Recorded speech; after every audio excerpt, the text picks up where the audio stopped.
Mom. Yeah, what's going on, Don? Um, Sunday, I'm supposed to go over to, you remember Bill, my friend Bill? Yeah, he's the one whose parents got divorced. Yeah, and he had to move away. But his aunt still lives here, and his aunt has invited them back there for a like a Oh, after Christmas party he's going to on be in Sunday. town. And so I was going to go over there and just going to kind of party there with my friends and Bill and them. Wait a minute. The day after Christmas? Yeah, the You day know, after we Christmas always go to Sunday. your grandparents the day after Christmas and get Oh, well, together with. I mean, I can, I can skip that. I mean, it's not that No, big a no, deal, you know. this is something we do every year. You can get together with your friends later on another day, but But, this is something we do every year, and you but Bill know won't be that. here You every shouldn't have. day. Well, how long is he going to be here? You can work around this. This is the only day he said he You're could do still it. part So of I the just, family. And as long as you're living under my it's, roof, you're it's going to so follow. boring. I'm going to grandma's. This is so Well, boring. that's, I don't need to go well, to you were part grandma's. of this family and you're going to go to your I grandparents don't and you're want going to to go to figure out grandma's. another time to go I to don't your have friend's another time. house. My friends are, this is the only Well, time I I can get am together with them. sorry, but this is what is going to happen. You're going to have to figure it out because we do this every year. Well, this year can be different, Ken. No, There's no reason I have to go to grandma's. It's boring. They don't really care. this is Uh, your family, and family is important. You have uh, no idea how important family is. Someday you'll appreciate your family when your parents are getting older and you don't know how much longer they have. You've I got to don't. learn to appreciate these things now. I don't lay that guilt on me. I don't need. There's no reason to have to go. They don't really care. They don't pay any attention to us Don, I'm not anyway. discussing this Uh, any further. I've got to get dinner going. Fine. We're going there and you're coming with us. So, hello. This is Don, And this is Gina with Focused Healthy Family. and this is podcast number 90. And today we're talking about listening to kids' feelings, engaging cooperation, and the wonderful skill of problem solving, which we obviously did not use in that example.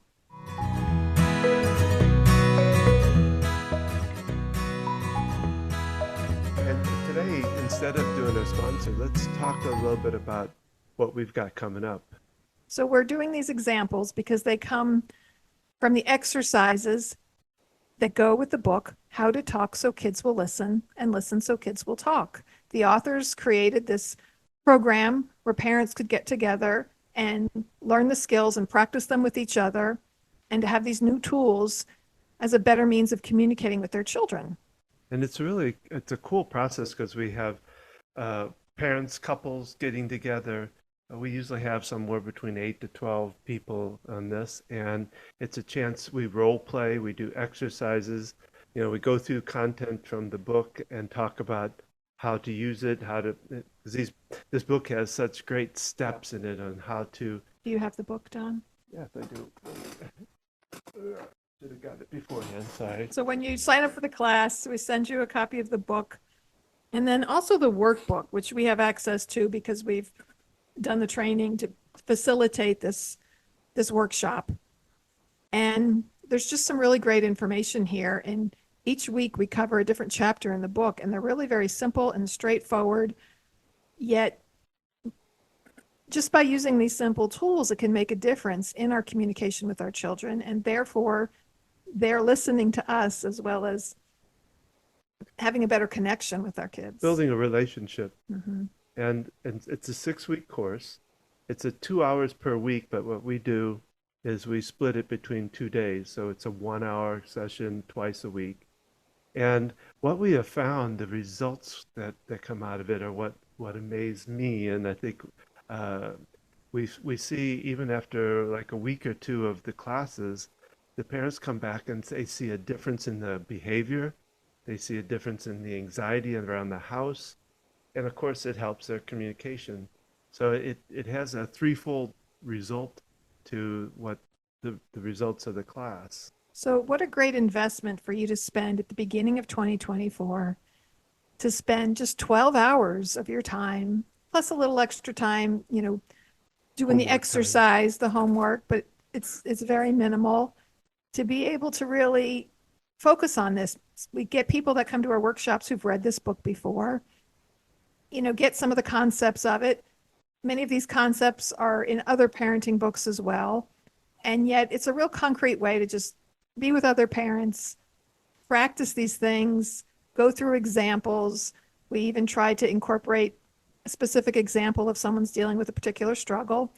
And these could be anywhere from young kids through teens, even young adults. And how we communicate, it's an ongoing thing with our family. And no matter where we're at in the journey of wanting to make a difference, wanting to have a better relationship, we can start there. So join us. You can go to focusedhealthyfamily.com/workshops and find out more information there, and you can register at that point.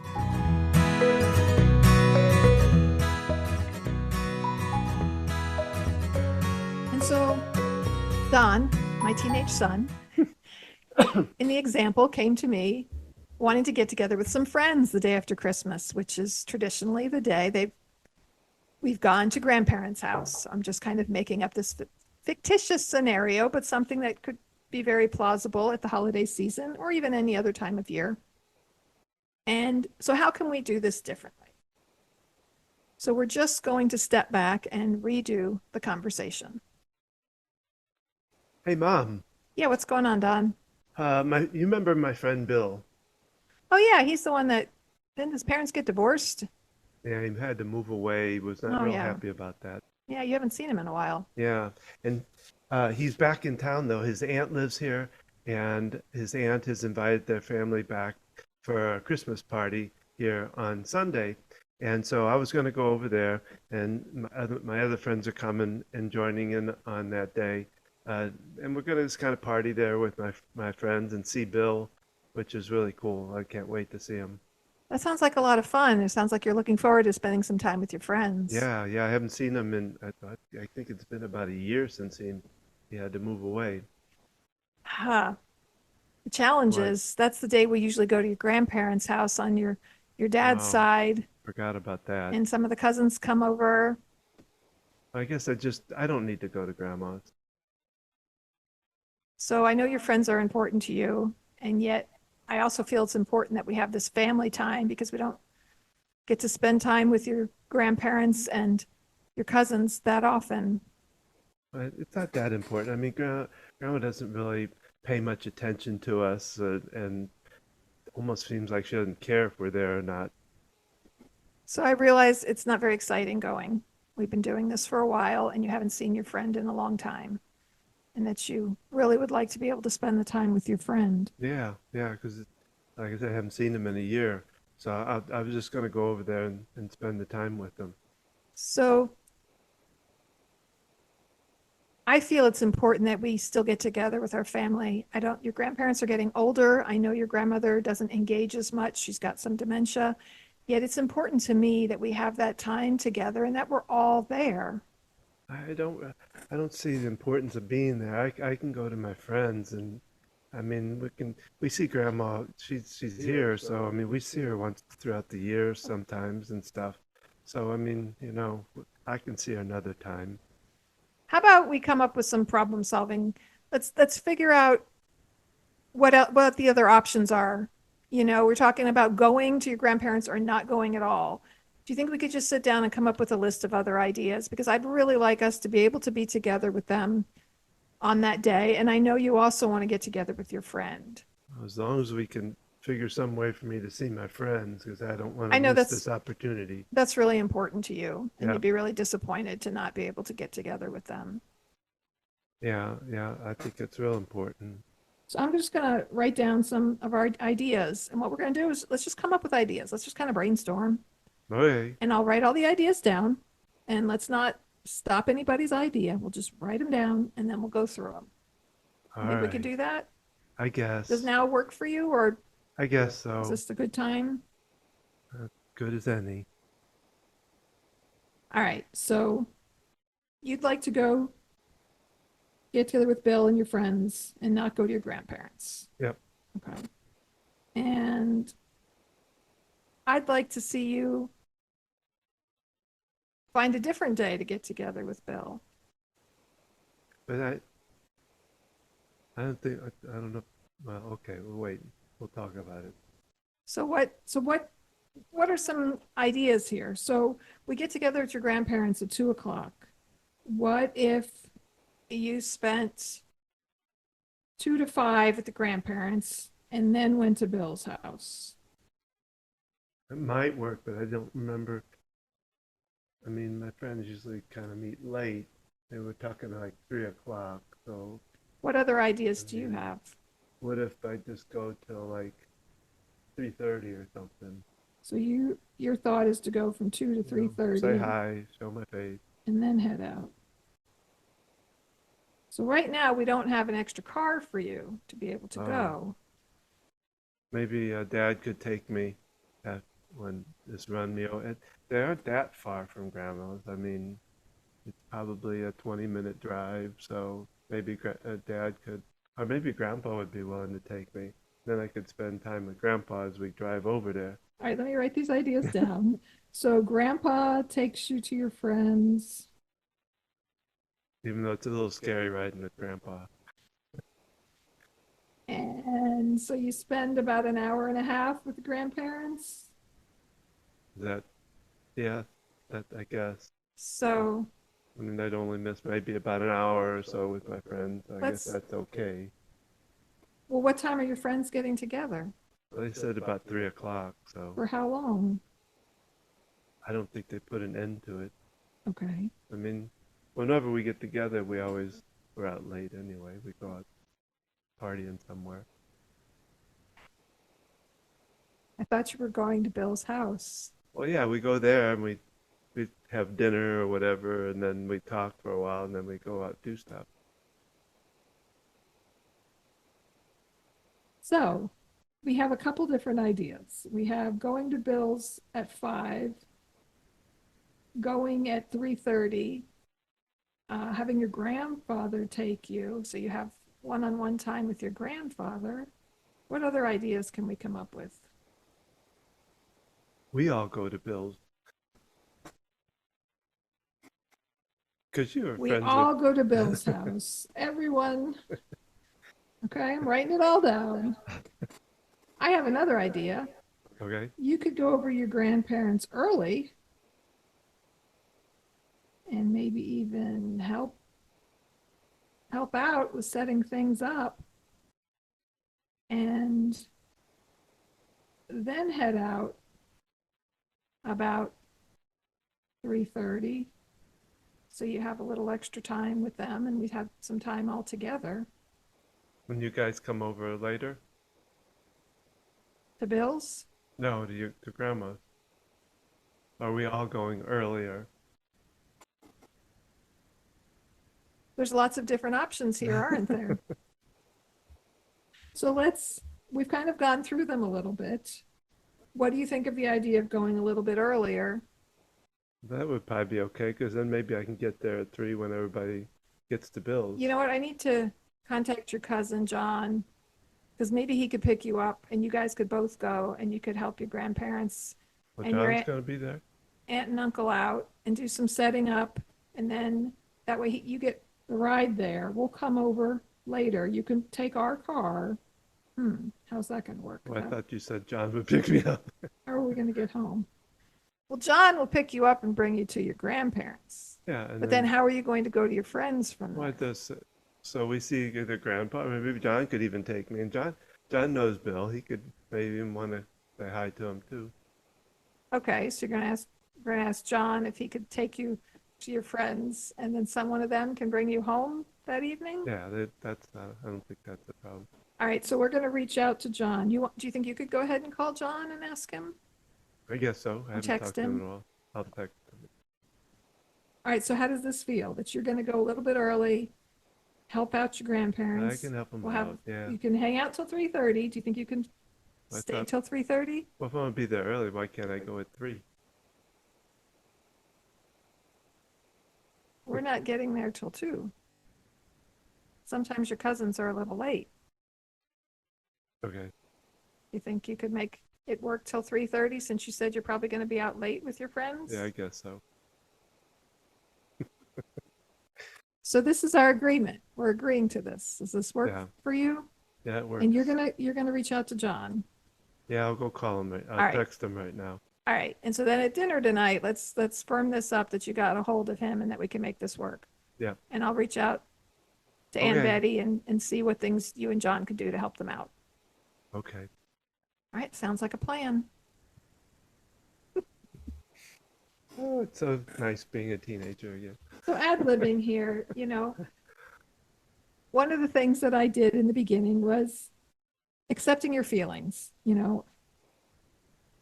talking about your feelings that you really were looking forward to your friends, that you'd be disappointed if you couldn't get together with them. Did you get a sense of feeling heard in that second part? Yeah, that was yeah. It was interesting as I got it. Well, especially when I got the first part of this when before we got into the podcast. I actually started getting kind of angry. I mean, When I we could feel when we the played through the scenario yeah the without bad using these scenario or whatever you want skills, to call it. Yeah, I really felt it. You know, you felt angry. How else yeah, did you kind of. feel? I could feel the kind of probably what I would have felt when I was a teenager. So it was kind of interesting. And Okay. we've had people tell us that in when we're doing these workshops when they do the role playing, we've had more than one tell us that they actually felt they could really feel the feelings of it. They could really feel what their kid was going through or what their child was going through, and Especially if that it brings back some memories from your own childhood yeah and something you might have gone through to kind of really put yourself in your kid's shoes yeah yeah and play out that role. And yeah, it's very helpful, especially when we work with families in a group and someone has a specific example we work on. We often invite that parent to play the child in the role yeah play so that they really get a grasp of, what it might be like from their end of things. yeah. So, kind of what other differences did you notice between the first time we played it out with just reacting to the situation and Well, and I don't know if I did this correct, but I felt calmer. It didn't raise me up to want to like flare back at you necessarily, raise my voice. In other words, at the other one, I felt like more like kind of not yelling back, but just getting a little louder, you know. I felt like I was talking over you constantly the first time around, that we were both talking at the same Yeah, time. which is not unusual. I mean, that's because we as parents we're ready to fix or solve and we want to just spit it out. We don't want to wait for them to finish their sentences. And to be honest, I had to really think about what I would say because I was all ready to do the problem solving because this is something. If I was in the moment with an actual child of mine dealing with this, it might have had a little more heat to it. Yeah. But I had to really okay, you just Well, and we gotta let the audience know that was ad lib. We didn't write. This wasn't scripted. That we didn't script this down before we went on. I no, mean, I think no, you wrote a few notes, but I didn't right. write any notes. So we were kind of putting out as based on what I guess our own experiences and stuff. There was nothing that was pre-planned on how we were going to respond, or except that we were going to do it in a not effective way and in an effective way, which is what we did. Which I don't know if I disappeared, but there's a call coming through. oh So in when we do this in the workshop, the initial part is talking about the child's feelings and needs, and then talking about your own feelings and needs, which I did, saying how important it was for me that we have time together with the family, with your grandparents being older, and then the brainstorming for a mutually agreeable solution, write down all the ideas and then go over them together. And the way it is in the workbook, it's very this step, then this step, then this step. Yet when you're actually having a conversation with a kid, especially an older kid, it kind of wasn't as clear cut, right? mhm. We were problem solving and meshing ideas before we even had kind of listed out all of our ideas.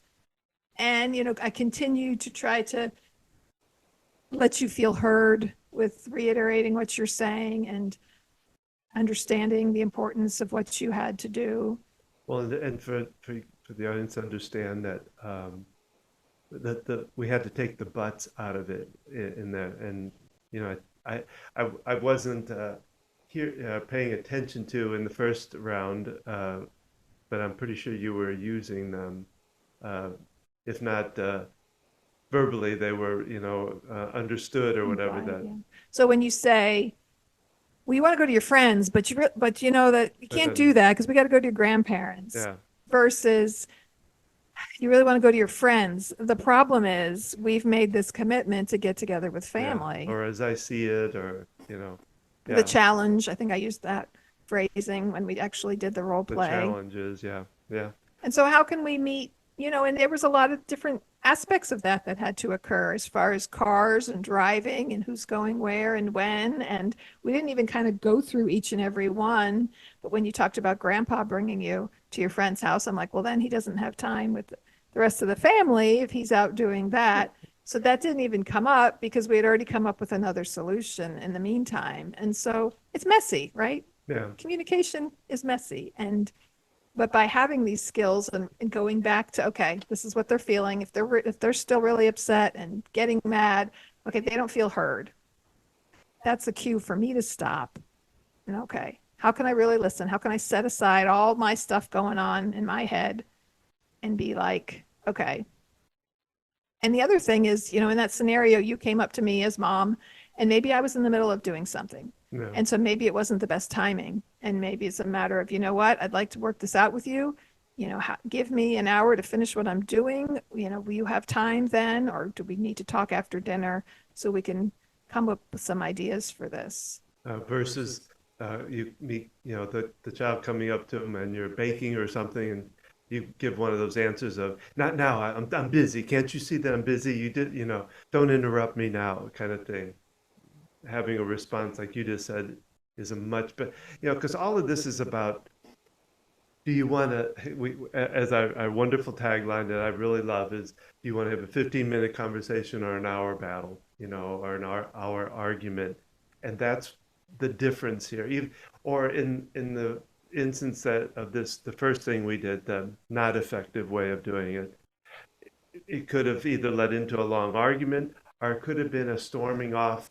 And I almost want to put the sound effect of a door slamming. Mm-hmm. The child just runs off and says, forget it. I don't give a crap. Yeah, I'm out of here. Yeah, you just don't understand, mom, and whatever, and Yeah. walking Or away. the parent doing sometimes the parent doing that, or Mm-hmm. whatever. Um, so yeah, that's a big part of this, is really making a conversation out of it so that you don't build anger, you don't build resentment. You build a relationship with it, that the child knows that they can come to you with any kind of situation and that you'll handle it in a better way. And it's important to practice this with simple things that don't have as much weight, and because then when something really difficult comes along, you've got some tools and you've got some practice with approaching things in a different way. Because when we don't listen, when we shut our child down, when we tell them no, you can't do that, it really makes a block in the communication, and then they don't feel like they can come to us. They don't feel heard when they're just saying what they're saying, and you're going off in your rant about how important family is, right? They don't feel heard, and they just sit in that anger, and they can't even step outside of that to see what's important to you. And we got to remember, even kids who are teens or young adults, they're still not full grown adults. Our brain continues to develop and develop higher level executive function skills until our mid to late 20s. And where they're at in their life and what's important to them is very different than where we're at and what's important to us. And it doesn't make their concerns any less valid than ours. And we have to really step outside of ourselves to see that. And especially busy time of year, whether it's holidays, you've got lots of things going on, people coming in from out of town, you're having to travel or go places, shopping for presents, any kind of extra preparations, all this that you're extra juggling adds extra stress, makes it harder to stop and set aside time for conversation. And so it's important to build in those opportunities for the communication as well, having a movie night, or better yet, a game night where you're playing cards and they can maybe bring up things in a relaxed manner. Because, when you say, we've got to talk about something, I'm going to talk to you in an hour, and or you need to be home at this time because we have to discuss this, that sets up this, oh my God, I'm in trouble. What did I do? And they're not coming into it in a positive, open-minded fashion. Mom's going to yell at me again. And so, Or you get the when your father gets home kind of thing. That can be in that same kind of realm too. That the dreaded. I didn't have that as a kid. I don't know if you did. no, But I do my know. mom was the disciplinarian. Well, yeah. Uh, but yeah, I know friends that had that situation. And the father was the one that would come in and do the disciplining of the child kind of thing. So thinking about your relationship with your child, and you can, maybe your kid's 17 and you're like, oh my gosh, they just tune me out all the time. I've not used these skills. It's too late. Is it too late? It's never too late. Even you've worked with adult clients who've had wanted to repair the relationship with their adult children, Mm. clients who have adult children, and we can always improve communication and shift things. And it can look differently depending on how long you've had these different patterns in your life. Yet, in the end, what's more important, that this exact thing happens the way you want it to, or that you're building a relationship with your child, that you're making a connection so that um, they will come to you when they need it. And also, as we're getting older and our kids are getting older, them being there for us, right? I'm in the middle of helping my parents. My dad's been in the hospital and my mom got sick too. And I was stepping up to care for them, right? If you are had such a relationship with your parents that you don't want anything to do with them as they get older, you know, as that parent, you're setting yourself up for having nobody there to be there for you. And so thinking about it in the long-term perspective, or we use the line, how you speak to your children today shapes their future and yours. And that's what I mean by it is it's as we age, hopefully we do live a long time and our kids become adults and they might need to step in and help us out. And what kind of relationship do you have with your kids? And how does that play into things? Because things get more complex as we're all adults and having separate lives and people are making assumptions, and it just adds to different tensions in a whole different kind of way. It was interesting. Because this, like you said, this idea of listening to feelings goes into any age, goes into adults as well as children. Because I mean, even in business, I find it important to be able to listen to even have somebody's feelings, because what they're coming at you with a lot of times may not be about you. It may be something that's happened that day or whatever. But I was talking about caregivers, and I was reading this book, Caregiver 101 by Mike Collins. Somebody introduced me to him, and he gives just 101 tips for caregivers. And one of the things that he mentions in here, he says it's the 5-5-5 rule. Will it matter in 5 days? Will it matter in 5 weeks? Will it matter in 5 years? And so to tell whether it's worth going through an argument for it, or should you just be able to work through it, or let it go, I guess. Anyway, Yeah, kind of prioritizing. It's like with little kids, if you say no all the time, then it doesn't have any meaning anymore. But, thinking about they're running in the street, they're going to touch the hot stove. What things really warrant that no? And so with battles with your kids, what things really matter, like you said, in 5 days, 5 weeks, or 5 years. And, there's nothing wrong with letting your kid know, I know it doesn't seem important to you, but to me and your grandparents and your cousins, it matters that we're have some time all together. And right now we live locally. I'd like to make that happen. And there's nothing wrong with you letting your child know how important how that this is, important this is and what your your feeling. feelings Yeah. are about it. And, you don't need to lay the guilt on. Well, if you don't go, then I feel as though you don't care about us. No. Well, yeah, and that's kind of going against their character too. You don't want to go, well, you're stupid for wanting to do that, or that. Well, even that, well, if you when you don't go, then to me, you're saying you don't really care about your Yeah, family, and versus, it's important to It's me important to me. to see the family, Right. and it's important to have us together, possibly, if stuff like And you that. can leave that extra stuff out because it's not serving anything. They're a teenager right now. Of course, they rather hang out with their friends than their grandparents. I mean, we need to be realistic with that, right? And they're not going to feel the same in 10 years, maybe, or, but where they're at in their life right now, that's what's really mattering. And so, Well, it was interesting working with a client this week, and it was a dad, and he was talking about he's got kids under 20, and he said that right now they just don't get me, and they'd rather do things with their friends, or and he says, I don't know, I'm hoping at some point they'll start realizing that I'm not as dumb as they think I am, or something like that. And I said, well, I've seen it in myself with my oldest child now, who is 26, that's starting to look back at me that I'm not, that there's more to me, that I know more than they do, kind of thing, or whatever.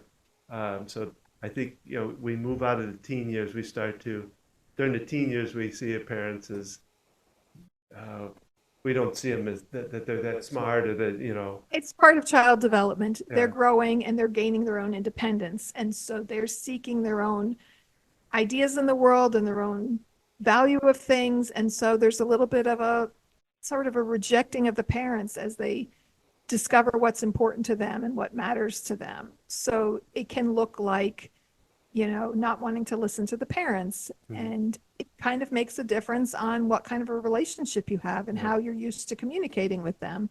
But it also has to do with brain maturity Yeah. and their executive function skills and their ability to, see the bigger picture. And some of that is just time and life experience and growing and different things that happen that bring perspective. So hope you've enjoyed this example today, and we would really love for you to join us in our upcoming workshops. The next one is going to be, you got the dates there? January 9th, starts January 9th. So 9th and 11th, is that Tuesday Yeah. and Thursday? And then every Tuesday and Thursday for the next 5 weeks after that. So for 1 hour, starting at noon Eastern time, from noon to 1, we'll meet. We meet via Zoom. We've had people from other countries come in different Yeah. parts of the US. And it's a small group meetup. It's an opportunity to get to know other people a little bit and practice these skills with each other, kind of learn some new things, talk about the challenges that we experience. Well, not to feel as alone as a parent, that you're the only one going through this, because then you start to see that other parents have gone through a lot of the similar things and see how they handle it, and it's a really kind of a fun experience too. We've always had a kind of a fun time with it as we're learning these things too. So And every time we lead one, it helps me re-engage with my children and helps remind me of different skills as our children are aging, because now they're 14, 21, and 26. And so over the years, things change. And as they grow older, you adapt it. things are shifting with them and how we communicate. And that's So the thing about this book. It's written for children, but it's pretty easy to adapt that language and the ideas around it as they grow and change. So, because it's different as an adult how you would communicate with them as they would as a child. But the principles still hold yeah, true. that's the neat part about it. And you can practice it with your partner or a best friend. If you want to join the class, we love when couples come on, but it could be you join in with a friend, or if you can just come on yourself, but reach out to us. If you can't attend this next upcoming one, but you're interested, let us know. We'll put you on our list for the next workshop we will be doing. Or if you have a group that you can get a bunch of people from your group that want to be part of it, we can do a workshop for your group. We'd be happy to focus it around teens, or if you have, a bunch of other friends all dealing with teens or children of a similar age, or you all participate in a certain activity together, let us know, because we'd love to bring that to your group. So be sure to check us out at focusedhealthyfamily.com. Join in. Workshop. Join in for our other podcasts, the blogs, everything else we have to offer. Tuesday tips. Every Tuesday we do a short podcast that just gives an effective tip for parents. And you can receive that via email as well. You can sign up for that. right on our website.